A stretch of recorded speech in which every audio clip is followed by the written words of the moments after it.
Hey guys, it's Rachel. And Sharon. And welcome back to Never Did Run True. See, I said it normal. On today's episode, I didn't tell Sharon about this, and I haven't thought it through. We're going to talk about two separate things. One is a thing I love. Okay. The other is something that we should be aware of. So, But they're both for one episode? Yeah. Okay. It's cool. They blend. So I don't think you ever met my grandpa Walls, but he used to say, I told you this story so I could, told you that story so I could tell you this story. I've heard that before, though. Yeah. I'm sure he didn't come up with it. So we're going to talk about Disability Pride Month, which is July. So we just kind of missed it, but that was poor planning on my behalf. I thought we had one more Thursday in July, and we didn't. Yeah. I just misjudged it. So happy August. So Disability Pride Month is in July because in July 26, 1990, the Americans with Disability Act was signed into law. There were kind of like a lot of our other awareness months or holiday months, like there wasn't a specific date where they're like, okay, now it's Disability Pride Month. Like it kind of just slowly grew as people got behind them. There's a new dog in this room, and he's making me crazy.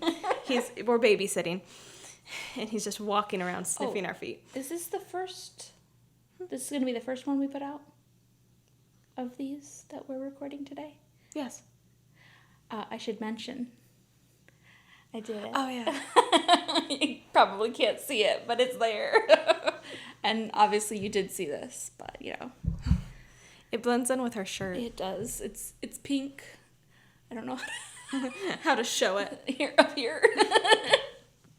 That was really off topic and off. That's okay. It's okay. It's fine. Sharon is showing her beautiful colors. Except that tattoo is in black and white, but it still looks really good. Really, really good.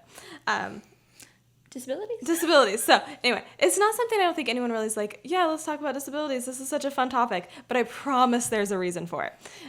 So, sometimes when I can't sleep, I scroll on Pinterest, and I came across this story, and the story intersects with this. But I want to talk about... We got to get the background information we gotta talk before we can hear the story. Yes.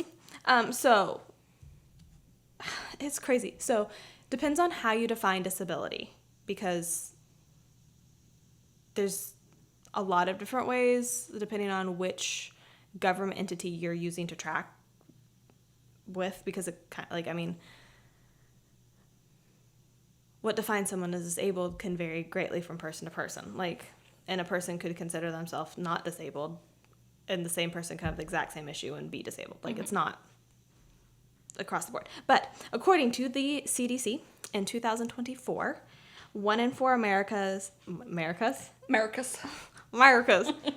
in 4 American adults have a disability. It's a lot. It actually is the largest minority group in the United States. Is it a minority if it's not 1 really. in 4? Most have some degree of limited healthcare access. Most are, not all, a lot are below the poverty line. And if you have a disability, you are significantly more likely to be obese, smoke, have diabetes, or heart disease, or a combination of all of those on a platter. The point of Disability Pride Month is to raise awareness to the issues that disabled people face. I don't think you have to think very hard to be like, well, what issues disabled people face? It also depends on the person and what their quote-unquote disability is. So physically access to buildings. Mm-hmm. Does this have a ramp? Does this door stay open? Is this door super heavy and I can't physically pull it? I'm just saying, Rachel has that problem. Yeah, but if your arms don't raise, saw one girl on TikTok, she's fine, but her arms don't raise all the way up, so she can't physically pull a door. So if they don't have the thing, door handles are up so high. Yeah, and she's a relatively petite person.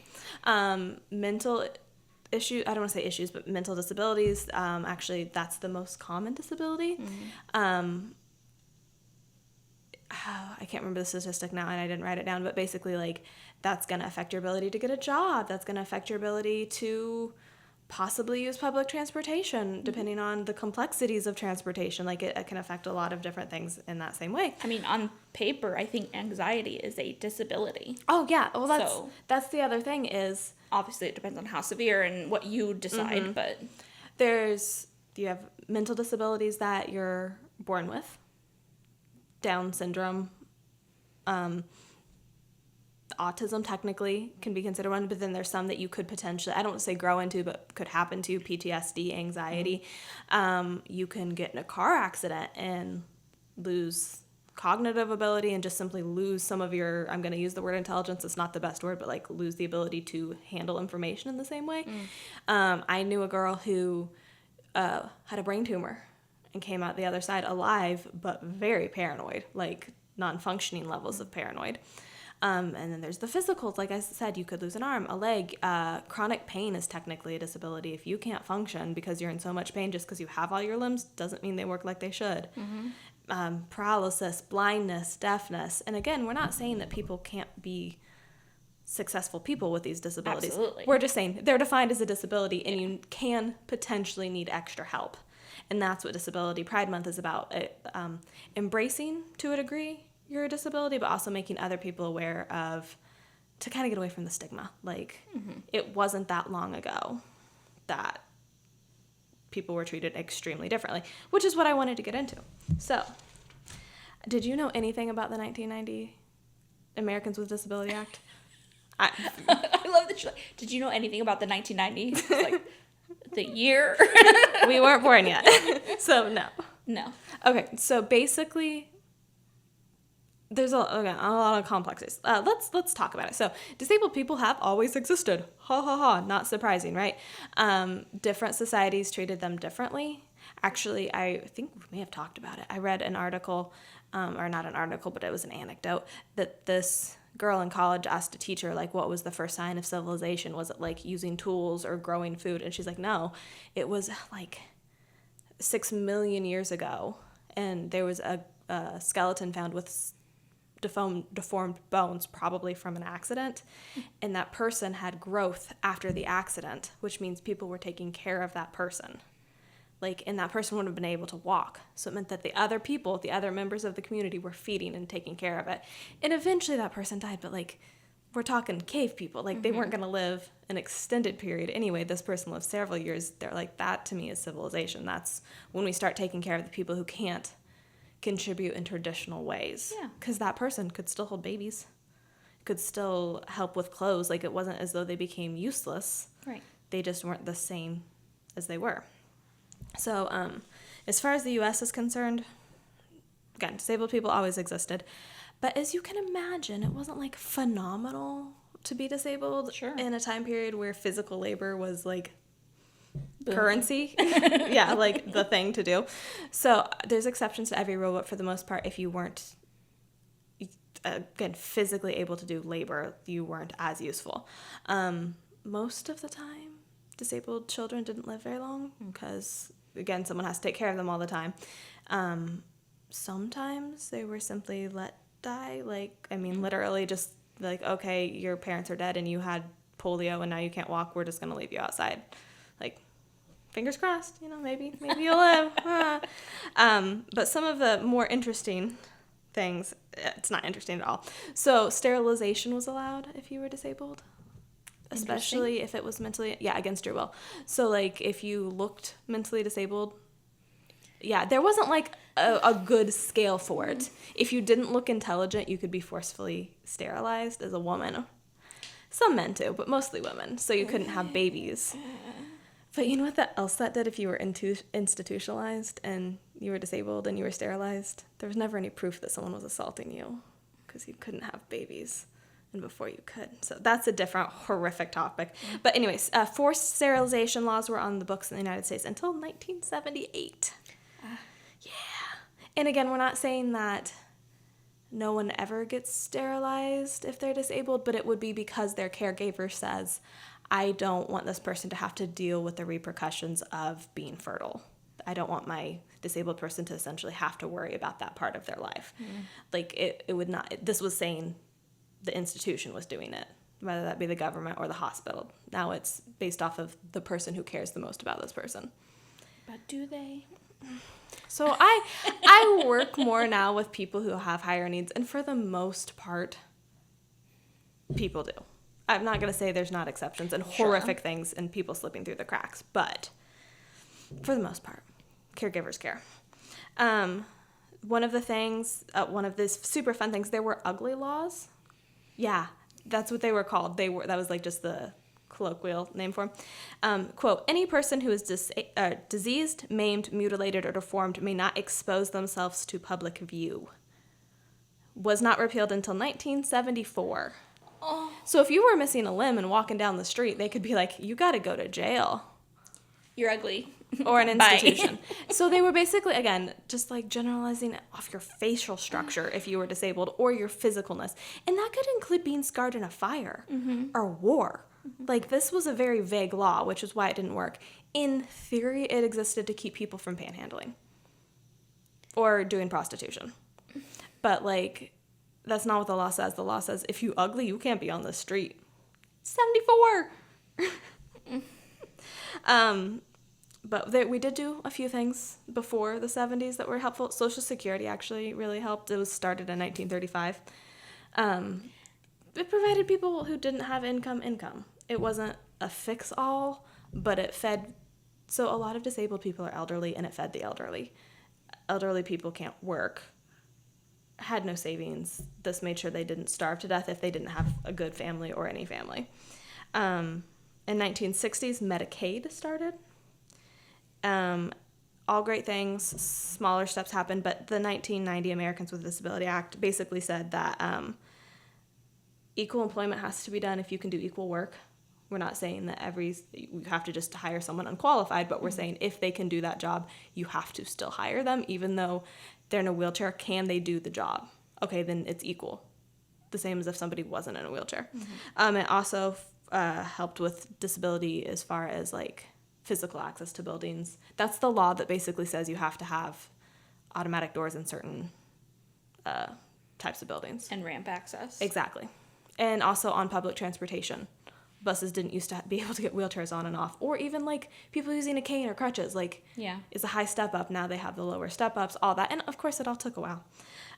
If you ever want to just tear up a little bit, there's I can't remember what month it was. It was before the bill was actually passed. A lot of disabled people came together on buses to D.C. and they crawled up the Capitol building because there was no disabled access. And there was a girl, I think she was 9 at the time, and she kind of got a little bit famous because she's completely capable of making a decision. Her legs just don't work. And she told her parents she wanted to join, and they're like, are you sure? Like, this is going to be a bunch of older adults. And she's like, it matters to me more than them. Yeah. Because it used to be pre-1990s, disabled people got institutionalized a lot. Because it's very hard to care for someone without these accessibility points. Like, cool, you want to take your sister in a wheelchair to the park. She can't get into the park because the gate doesn't open that way. And now that we're at the park, she can't do anything. Or schools.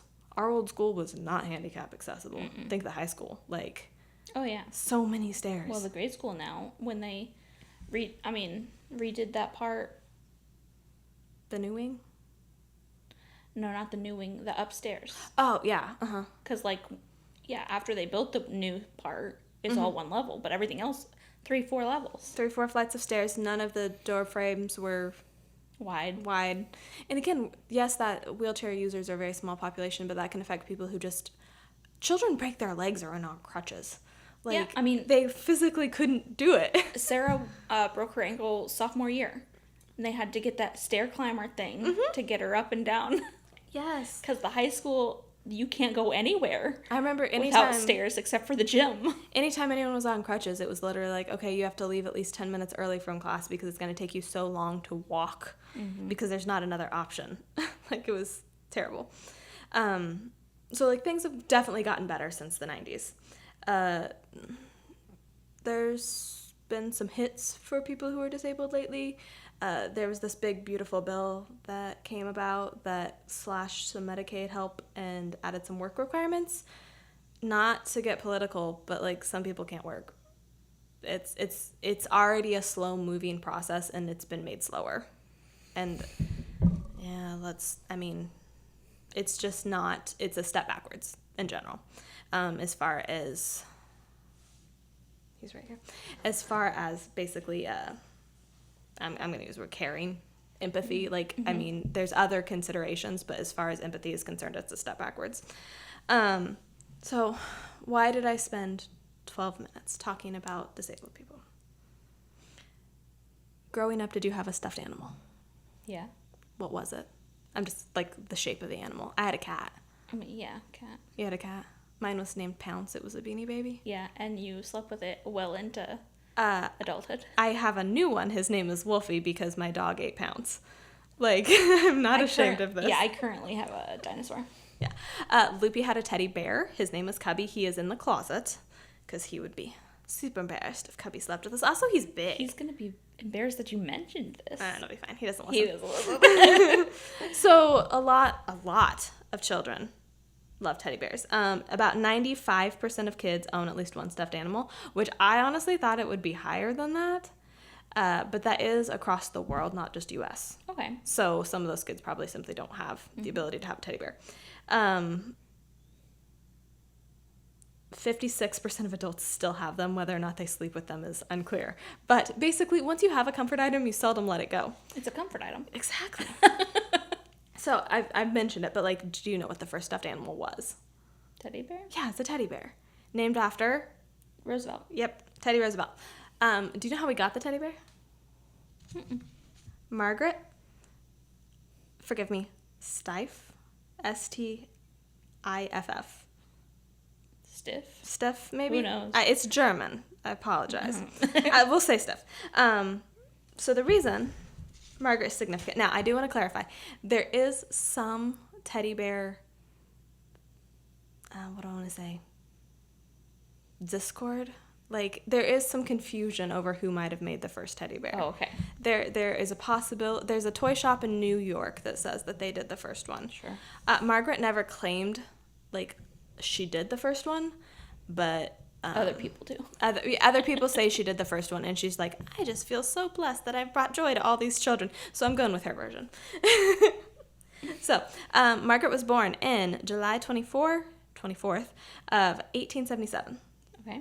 When she was 18 months old, she got a very high fever and did eventually get better, but it left her paralyzed and her legs and one arm partially paralyzed. It would work, but she couldn't lift it like we mentioned earlier. It took until she was 3 for the doctors to be like, girl, you had polio. But also this was 1877. Like, they weren't as, it took longer. I mean, they were basically going off her symptoms after her symptoms were already gone. Her parents, awesome people, Frederick and Maria, were like, hey, girl, sorry about your paralysis. Let's go to school. Her sisters took her in a wagon. And she like, she's given interviews. She's like, it was great. I mean, I still learned everything. Downside, when you're in a wagon, people leave you places. Mm-hmm. And so she's like, more often than not, they literally took me in a wagon, put me on the floor, and I just hung out with the little kids. Mm-hmm. But it didn't mean she didn't get educated.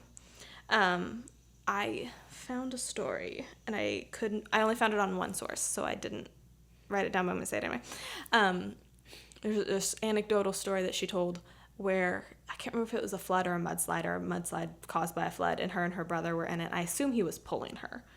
And he got stuck and she got stuck. And, like, the townspeople came to help them and pull them out. Yeah, they left her. They pulled him out.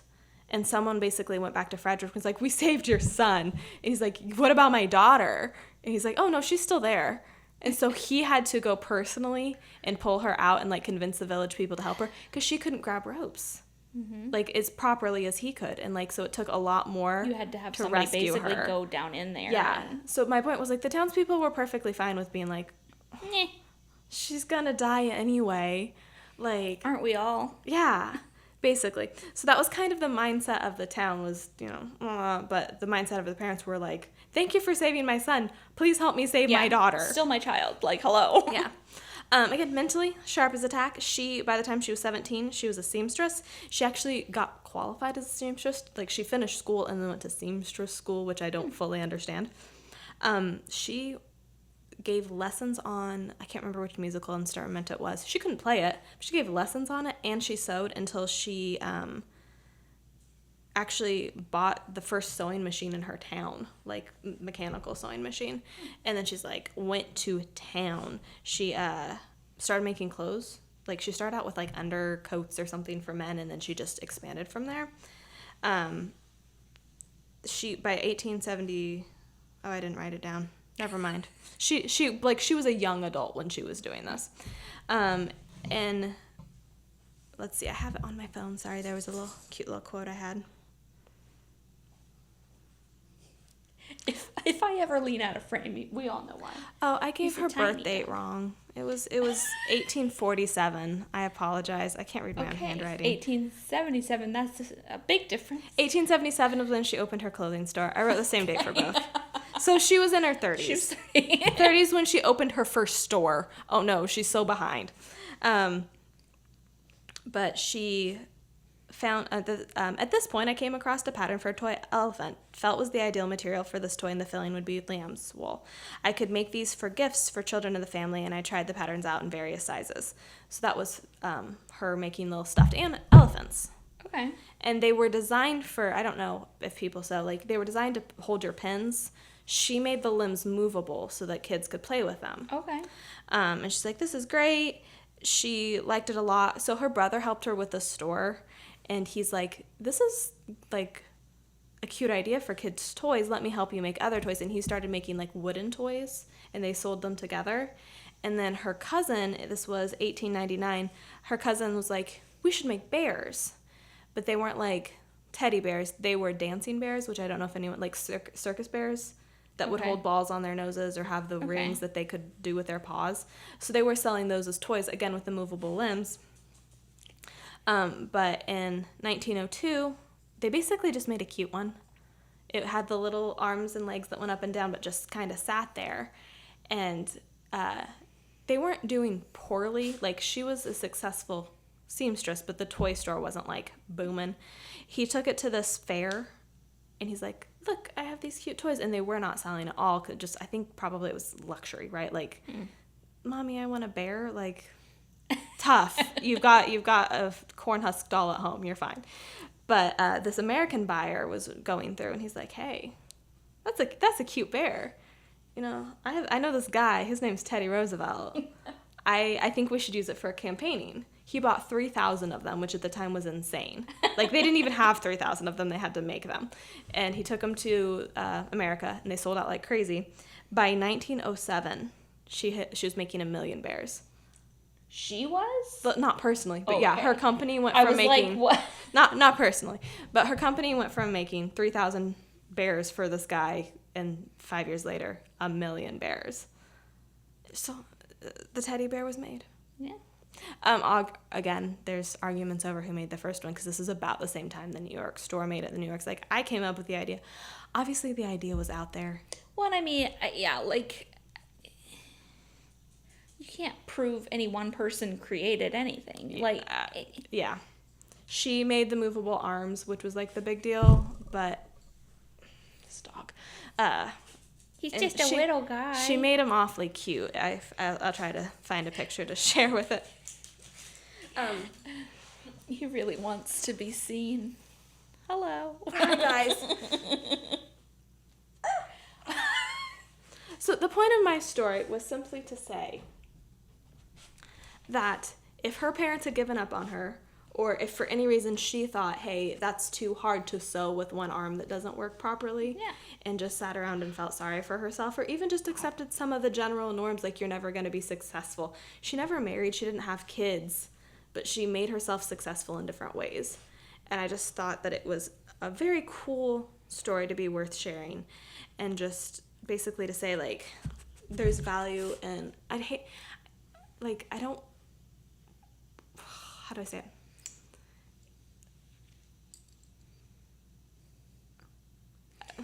I don't say, like, differently abled is better. Like, no, it's like she's definitely disabled by any way of saying it. Definition, but yeah. Like, any definition of saying it, yeah. But she didn't let that stop her. And I think that's admirable, sweet. And also, quite frankly, if I didn't have my teddy bear, which was a cat, but still same principle, I would have been such a sad little kid. Like, thank goodness for Margaret, and thank goodness for her nephew, who's like, hey, you want a bear? Like, so cute. This dog. Any thoughts? Cute. Super cute story. Again, I probably didn't have to get that far into disabled pride, but I felt like we should all know it. We're all one tragic accident away from needing help, and I think this just kind of shows how important it is to help people. I mean, not even try. I mean, it could be the tiniest thing. Like, Oh yeah, blood clot. yeah, Just one bad day from needing help. So he is staring me down. I guess Well, now he sees the gnat, but yeah. Help others, have empathy, and basically use your skills to your advantage. Like, don't let people tell you not to do something just because it's hard or it shouldn't be possible. Just do it. Just do it. Don't get on my table. All right, guys. We will see you next time. love you. Love you. You're on my table.